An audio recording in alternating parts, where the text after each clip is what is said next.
My name is Sawara, and in this presentation, I will be talking about mystery stories told through anime. A mystery story can also be called a whodunit or detective story because the culprit is unknown until they are caught at the end. The story follows the main character's movements, which propel the story forward.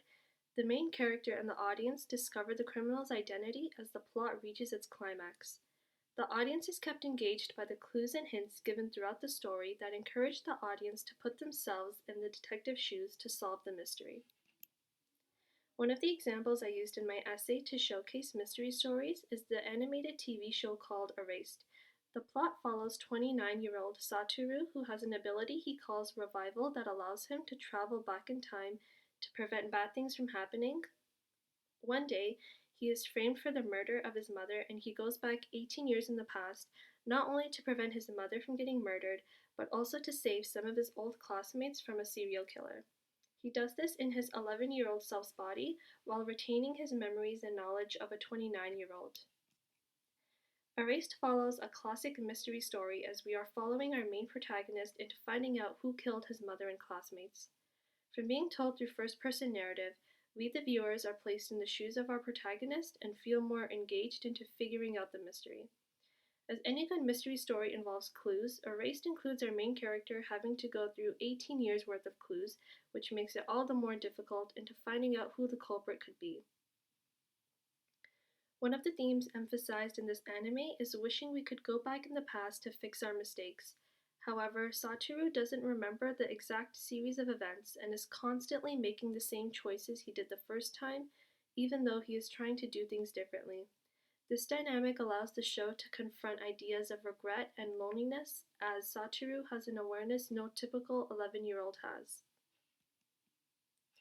Through anime's use of light, colors, and shadows, it adds an atmospheric setting of ominous, eerie, and uneasy moods to support the anxiety of an unknown antagonist lurking in the shadows.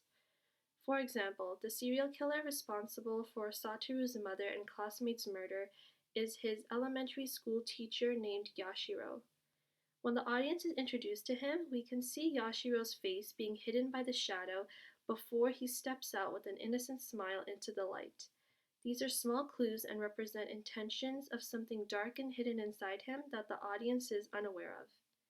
Beneath his innocent school teacher facade, the car scene where Yashiro exposes himself as the killer to Satoru uses colors and shadows to build tension. We can see as Yashiro gets closer to exposing his secret, the scene changes to grow darker and everything turns to red. Red is symbolized here to show danger, violence, and aggression. This amplifies the suspense and thrill of the climax scene viewers have been waiting for. The second example is also an animated TV show called Death Note. This is a story of a high school student named Light who finds a notebook called the Death Note. He comes to learn that whoever name is written in the book will die. Light begins to use the book to eradicate the world of people he deems unworthy of living under the alias Kira.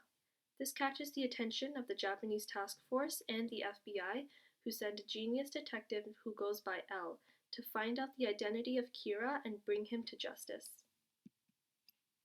Death Note doesn't follow the typical whodunit story where the main protagonist has to uncover the truth. Instead, Death Note openly tells viewers who the culprit is, and so the question is no longer who done it, but rather will he get away with it. Audiences get to see the story unfold from two perspectives: our protagonist Light, who is the villain, and the antagonist L, who is the good guy. This creates a dilemma among audiences as to which side to take, good guys or the bad guy. This twist on a classic mystery story always keeps suspense throughout the show, as there are many times Light's secret is almost exposed, but he covers his tracks just in the nick of time. What makes anime a great storytelling medium, especially in the West, is that it's different from what we have seen before. Unlike popular American cartoons primarily aimed at children with little to no attention to plot or character development, anime is the opposite. It can be watched by a range of people as there are different genres, and some even talk about real-world issues like social anxiety, poverty, physical abuse, capitalism, and more. Combining anime with mystery stories makes it all the more popular. As I stated before, mystery stories are engaging themselves as readers or viewers are placed in the shoes of the detective and are tempted to solve the mystery. Mixed mystery with anime amplifies this engagement even further, as anime as a storytelling medium can put creative spins on plots and create atmospheric settings perfect for mystery stories.